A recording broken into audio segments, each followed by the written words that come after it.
Hi, everyone, and welcome. I hope that you were able to navigate all of the technology to find yourself here. And I have to say, it is really nice to be back with you, a part of this Sunday morning experience. Again, as I'm speaking right now, just to make me feel more comfortable, I am picturing all of your smiling faces looking back at me from the Gibson Center Honda Hall Auditorium. And what's helping the visualization process is that you are all creatures of habit. You would sit in the same seats every single Sunday. And so as I scan, I can for sure know where you are and I can see your smiling faces looking back at me. So thank you for that.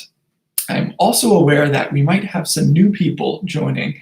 Perhaps you are in the Alliston area and you have been tracking along online, but you wanted to see what it looked like from an Alliston experience.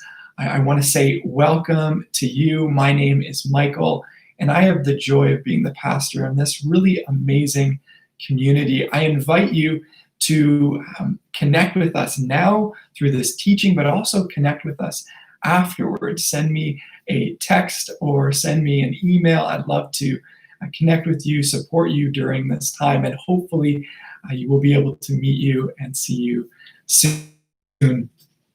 I'm also very excited to be teaching through this series, this ongoing series, as Jimmy said, on the Gospel of John. And specifically today, we are going to be looking at John chapter 8, verses 12 to 20, where Jesus makes a pretty big statement. He says, "I am the light of the world. Whoever follows me will never walk in darkness, but will have the light of life." Perhaps you have read this before in the Bible, or you've had someone share it with you, or maybe you've seen it on a billboard as you've been driving by. But billboard aside, it is this big, beautiful, thought-provoking image that brings to our mind the contrast between light and darkness, good and evil, life and death. So for our time this morning, what I'm hoping to do is to answer the question, Jesus, why this image? Why this image as light of the world? And then to also look at why the meaning behind this image might be exactly what we need to hear right now. I want to mention that in the notes right below, or in the description right below this video, you can click on the teaching notes. It's just a Google Drive document that will pop up. It'll help you track along with today's teaching. I've also put a few links to Bible Gateway and the passages that we will be looking at this morning. So I hope those three things get you situated and set you up well to track along with us. I also want to mention that I have the privilege of joining the after party at 2 p.m. this afternoon. And so if you have any questions, please email ask@themeetinghouse.com. You can make a note that you were tracking with the Alliston teaching this morning, and then I will do my best. If asked, I'm sure they're going to get lots of questions in, but if your question is asked, I will do my best to answer it there. Well, let's move into reading through this scripture passage together. We're going to be looking at John chapter 8, verses 12 to 20. I'll give you a moment just to find that. You can click on the links again, or you can pull up your Bible, whatever is best for you. John chapter 8, verses 12 to 20. When Jesus spoke again to the people, he said, "I am the light of the world. Whoever follows me will never walk in darkness, but will have the light of life."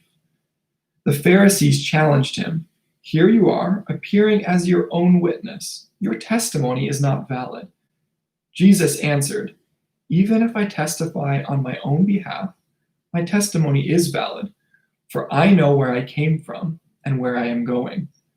But you have no idea where I come from or where I am going. You judge by human standards. I pass judgment on no one. But if I do judge, my decisions are true, because I am not alone. I stand with the Father who sent me. In your own law it is written that the testimony of two witnesses is true. I am one who testifies for myself. My other witness is the Father who sent me."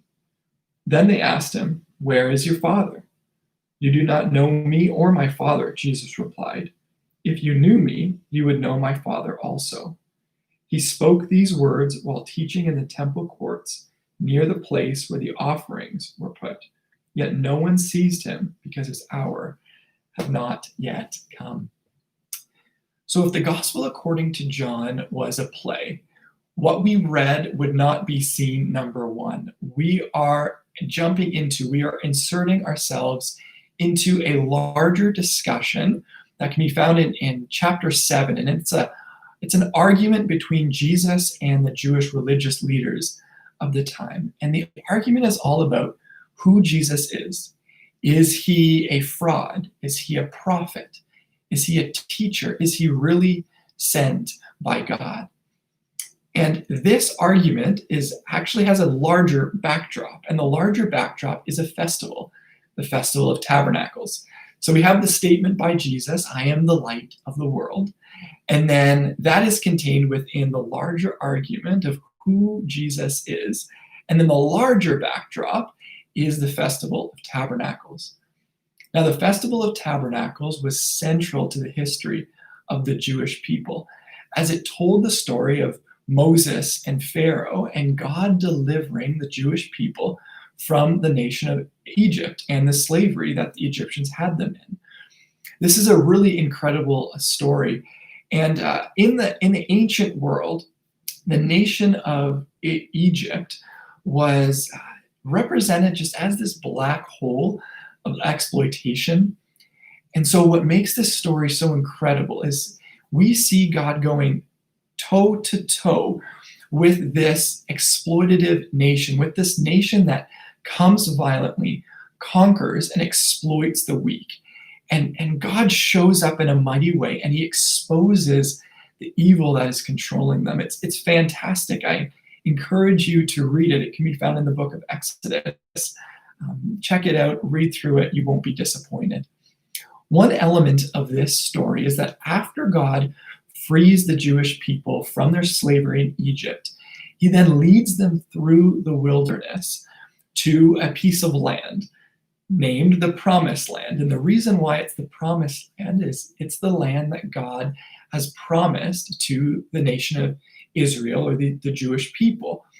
And what's unique about this is that in this land, he gives the Jewish people their purpose, to represent him to all the other nations, to be his hands and feet and mouthpiece to the other nations.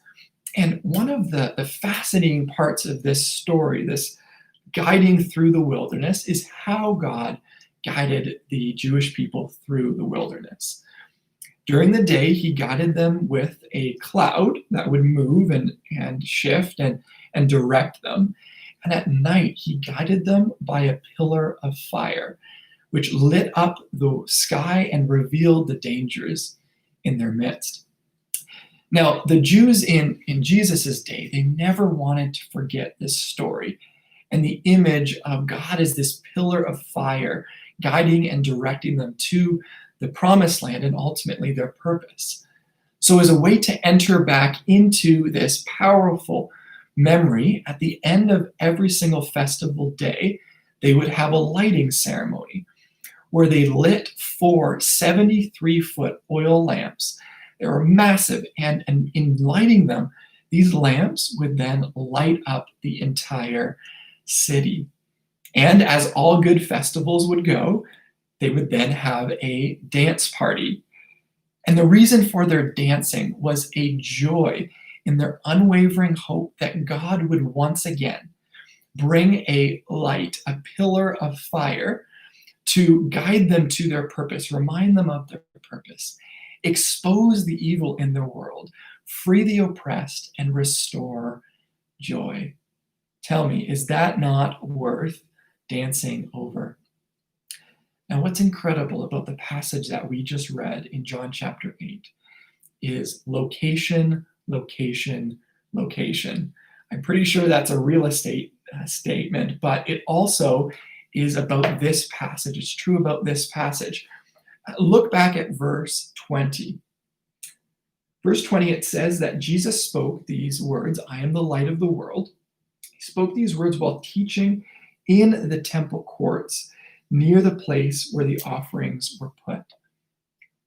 So here Jesus is standing in the very place where these lamps get lit to light up the sky. And Jesus says, I am the light of the world. Whoever follows me will never walk in darkness, but will have the light of light. In other words, Jesus is saying, I am here as this new pillar of fire to guide you into your purpose.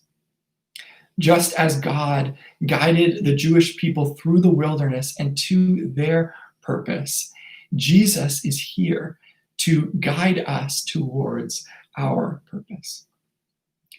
This is a ginormous statement, and that's why the religious leaders, as we read, they take it personally. They get offended. They call him out on his testimony. They say, Jesus, credentials, please. Who gives you the right to make that type of statement? It's a defensive response because they don't understand Jesus. They don't understand this new light that has come into their life. Speaking of lights, Teresa and I, we recently bought a new light for a dark area in our home. And because we didn't want to bust the wall and the ceiling in order to hardwire a new light in, we decided to get one of those motion-censored battery-operated lights. And at the beginning, I have to tell you, it led to some pretty funny moments. At one point, we actually mistook this new light as lightning. I don't know how you do that, but we did. And we definitely went through the period where we just kept switching on all the light switches on and off, trying to figure out, okay, how do we turn this light off? And then we would clue in, oh yeah, it's battery operated, motion censored. And Liam, my 14-month-old, he just found it hilarious because anytime we would walk through the hallway, the light would come on and he would laugh and like, how does this work? And his little 14-month-old brain would start to work and clue in. And apparently a 14-month-old brain and a 29-year-old brain are the same because it still took me a while to figure out how it worked. But once it did, once it clued in, once I became more familiar with it and understood the light, I realized the positive impact that it was making in my own life. Jesus, by saying, I am the light of the world, and whoever follows me will never walk in darkness, will have the light of life. Jesus is inviting us. He's inviting us to follow him and to get to understand him as a new light.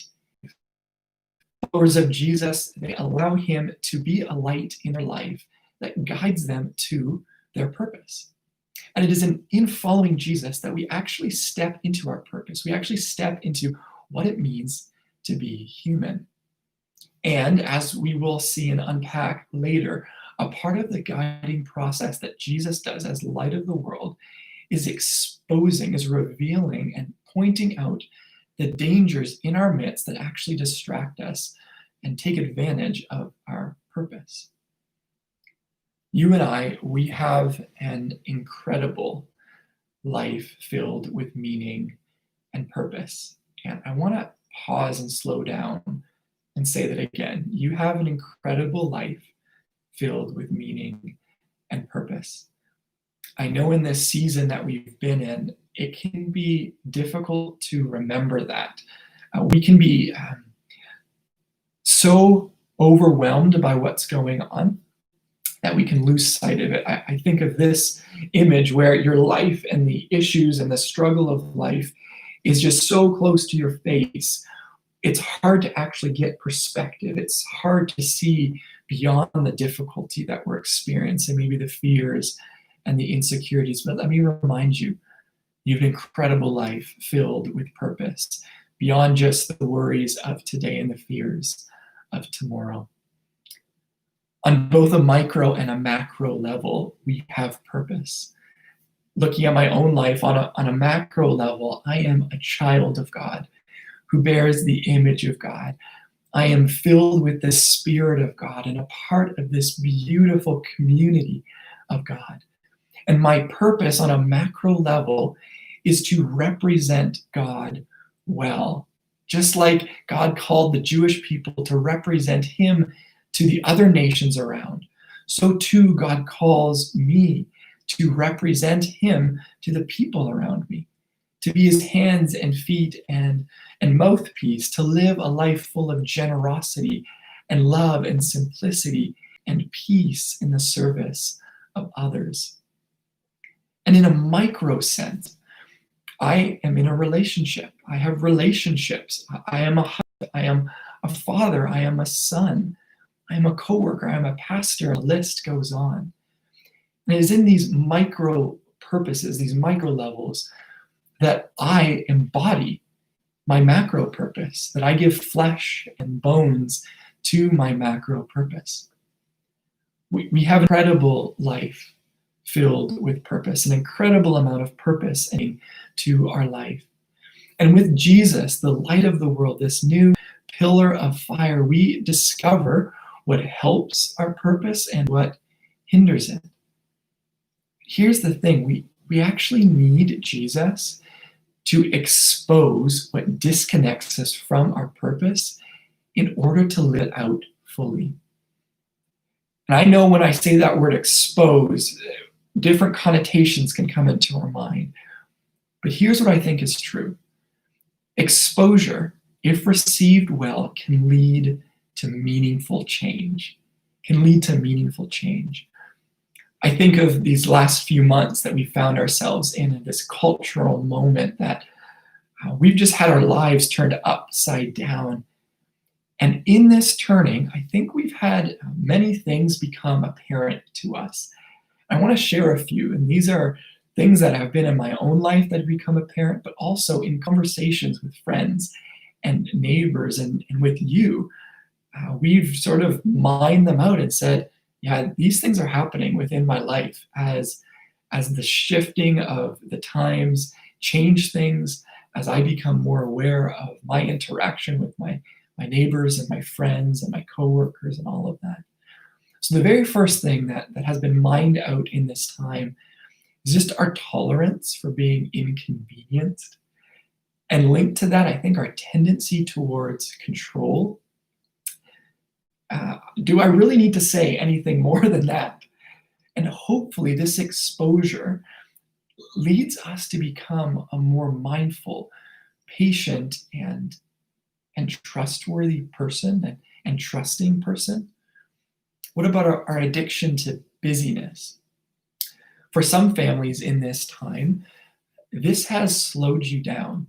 This has almost been like a sabbatical for you, and it's been good. You have become more present with your family. You've been able to spend more time together. And in spending more time and being more mindful, you have realized that the lifestyle that you lived pre-COVID, pre-quarantine, didn't actually invest in the life and the values that you were hoping to have.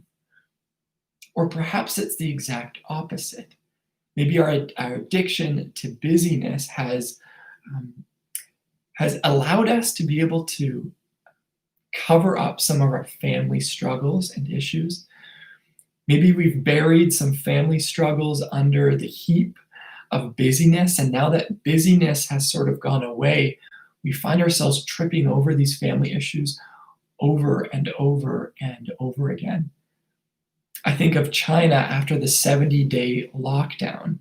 Did you know that the divorce rates in China went up 25%?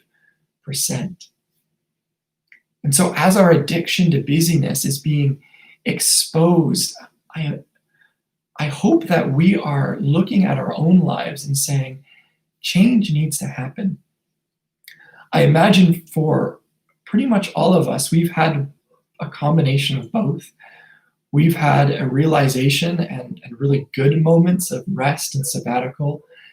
And we've also had moments where we've tripped over the pile of family issues and struggles. Hopefully, this exposure leads us to seek help and to work towards healthy relationships. I think for many of us as well, if I continue on this list, we've had our need for real life people exposed and reaffirmed, physical community where we can smile and share laughs and know that others are in our community and in our corner. And my hope and my prayer is that during this realization, or maybe you're in the process of realizing this, that you don't disengage, but it actually is the motivation to re-engage in community. And finally, I think it would be wrong not to point out this massive exposure, the exposure of white supremacy and white defaultism. So many of our internal and implicit and explicit beliefs and biases have been exposed.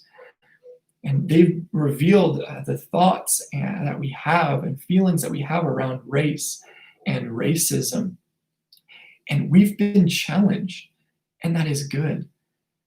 I think of the people, and some for the very first time are engaging in dialoguing around the topic of race and racism. They are entering into the process of self-awareness around this issue. And in doing this, they are becoming a better, more whole version of themselves. Uncovering wrong beliefs, attitudes, values, and behaviors is a healthy part of life. And that's why exposure, if received well, it leads to meaningful change. When we have these moments of undoing, it is actually an opportunity to begin a path towards positive and meaningful change. I hope that you believe that. I really, really do.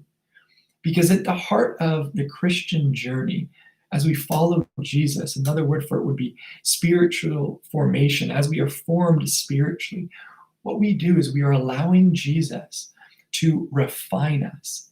We walk in the way of life towards authenticity and wholeness. This is what spiritual formation is about, allowing exposure at a healthy level grow us and shape us and form us.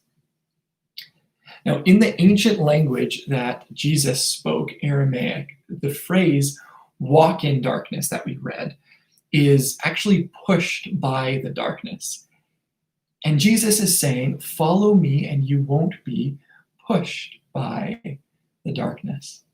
Question for you, have you ever been nudged in a direction? Maybe this is logically and intellectually. You have two choices in front of you and you feel nudged to choose one over the other. Or perhaps it's physically. I think of how parents nudge their kids to go apologize, go and apologize. Or maybe you've been in a crowd.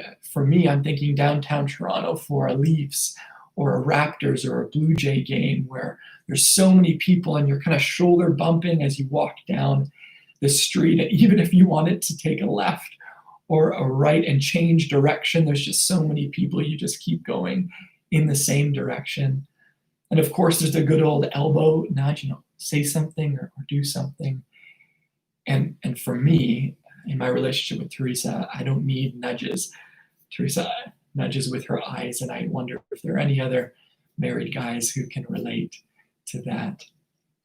Here's the thing. Jesus knows that the same evil that fueled the exploitative nation of Egypt has a way of pushing us, nudging us towards that which will destroy our purpose. And so with the city illuminated and with people dancing in hope that God would once again be a pillar of fire to expose the evil around them, Jesus says, come and follow me.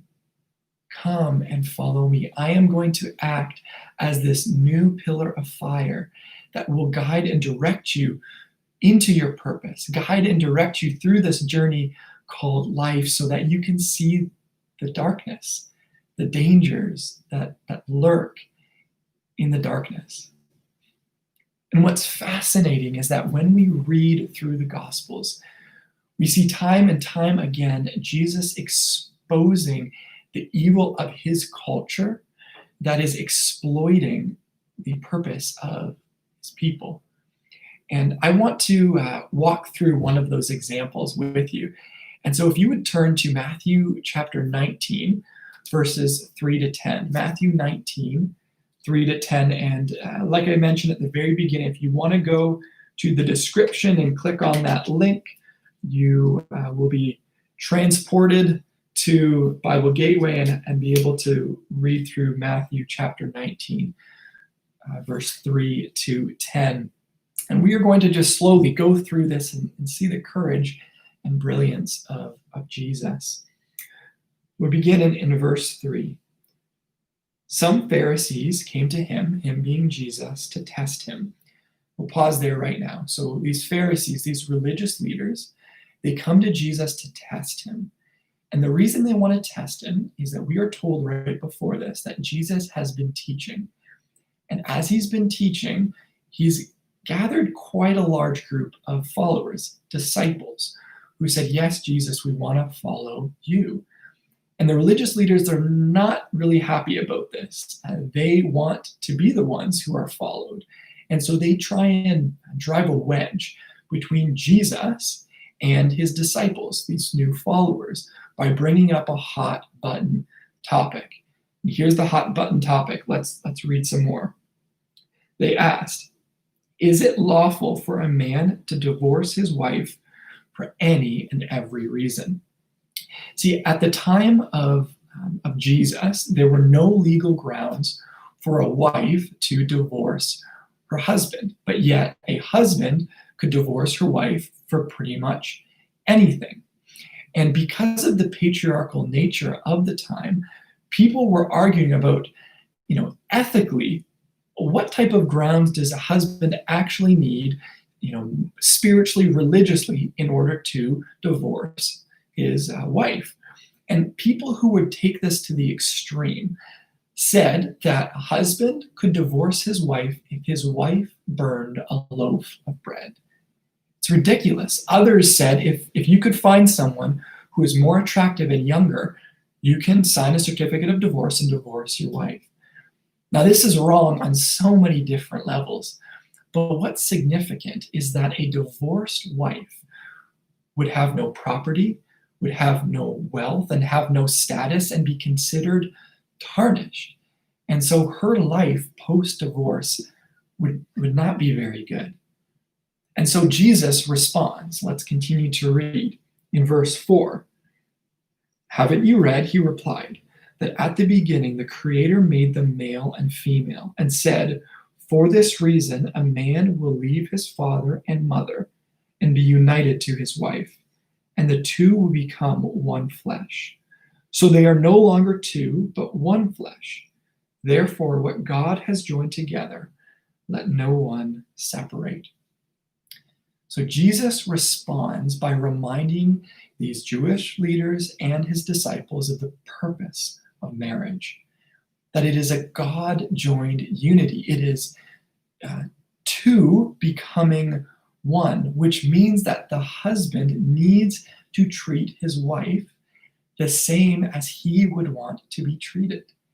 He can no longer just think of his own well-being. He needs to equally think and consider his wife's well-being. But the Jewish religious leaders, they want to push on more and more, and so they kind of swing a left hook, one final chance. They say, why then, Jesus, and this is in verse 7, did Moses command that a man give his wife a certificate of divorce and send her on her way? So the religious leaders, they're saying, listen, Jesus, are you going against Scripture?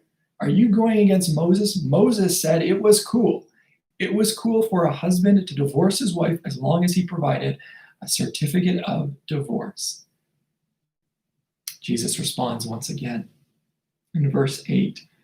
Moses permitted you to divorce your wives because your hearts were hard, but it was not this way from the beginning. I tell you that anyone who divorces his wife, except for sexual immorality, being unfaithful, and marries another woman commits adultery. Jesus says, listen, this law that Moses gave you was not so that you could live out your purpose fully. It was actually a concession for your selfishness, your hard-heartedness, so that if you wanted to choose a lesser version of yourself, you could opt out. If you wanted to choose to leave your wife, the reality is you probably weren't treating her very well to begin with, and so you can sign a divorce and get out. But Jesus says, this is not what it is from the beginning. This is not the true purpose of marriage. Marriage is a central relationship. It is a united family unit that has mutual love and commitment. And Jesus wants to expose this, expose the selfishness of the husband's view towards divorce, because it's destroying their micro-purpose. I want to read verse 10, and just so you can see the disciples, the larger gathering of people, their response to this statement by Jesus. The disciples said to him, if this is the situation between a husband and wife, it is better not to marry. Wow. They say, Jesus, if you're really saying that a husband, and I'm going to go out on a limb and say that it's the men in the crowd, the followers of Jesus that are saying this, I'm going to say it's the men that say, yeah, Jesus, if this is what you're calling us to, it's better for us not to get married. Do you see how Jesus exposes divorce and exposes the selfishness of the husbands towards their purpose? When Jesus says, I am the light of the world, this is not him acting like a schoolyard friend or schoolyard bully that says, tell me a secret. And then when you share the secret, then turn your back, they then share it with the rest of the class. No, Jesus is not in the shame, guilt business. Remember, as the Apostle Paul says, there is nothing that can separate us from the love of God in Christ Jesus. When Jesus exposes, he does so tenderly and wisely by shining a light on the things that are doing damage to our purpose and ultimately doing damage to those around us.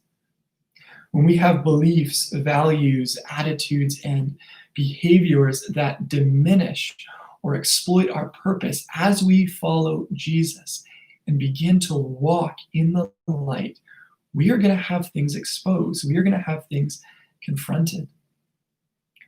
Jesus confronted the evil of divorce and the selfishness of the husbands in the first century because it was destroying humanity's purpose. But what about now? What about today? We've already talked about racism, and there's sexism, homophobia. What about materialism?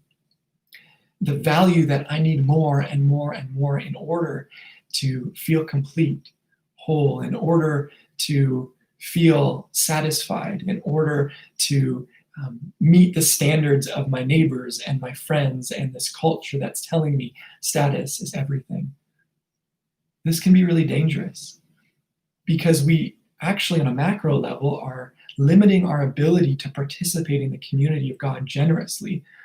On a micro level, I'm thinking specifically as a parent, we are communicating to our kids that true value, true joy, that true happiness, that what it means to be human is to accumulate stuff. What about indifference? The attitude of who cares? Or that's not affecting me. You know, that thing happening 2,000 miles away on the other side of the world, that's not affecting me. Or about the attitude that nothing will ever change. Nothing will ever change. I don't need to take creation care seriously. I don't need to take environmentalism seriously. Nothing will ever change. What difference can I make? This attitude can be darkness, can be evil, nudging you into a direction that ultimately destroys your purpose. Like when I'm walking downtown Toronto for a Jays game and I'm getting nudged and bumped and I want to take a left or take a right if we don't check ourselves on indifference, it can lead us to a path that we don't want to end up at. What about forgiveness? The mindset or I should say unforgiveness, the mindset that I choose not to enter into the process of forgiveness. Those who have entered into the process of forgiveness know just how much hatred and anger can exploit their purpose. So as we follow Jesus and we step into our purposes, both macro and micro, we open ourselves to the work of God within. Friends, be encouraged. Jesus says, I am the light of the world. Whoever follows me will never walk in darkness, but will have the light of life. As we follow Jesus, we are going to have different things confronted in our life. But this is Jesus' promise, that we have the light of life, that we have him. He is never going to leave us or abandon us, no matter how many times we give in and let evil exploit our purpose. As a way of a takeaway, I want to give you 3 questions that can help you in your spiritual formation process. Help you open yourself up to the work of God within. You can jot these out on a piece of paper or on your phone. I've also put them in the notes. Question 1 is this: how have I been living out my purpose? Question 2, how might those around me answer that question? Question 3, what would it look like to be a better version of, and then insert a micro purpose, insert husband, insert wife, insert friend, insert coworker. I encourage you to do this every night, every week, once a month. Do it regularly enough that you are continually in the process of opening yourself up to the work of God within. Now remember, I will be joining the after party, so send in your questions to ask@themeetinghouse.com. But as we leave now, I want to close us with this benediction. It's a final word to send us out.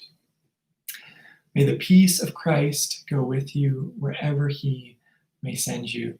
May he guide you through the wilderness and protect you through the storm. May he bring you home rejoicing at the wonders he has shown you. May he bring you home rejoicing once again into our virtual doors.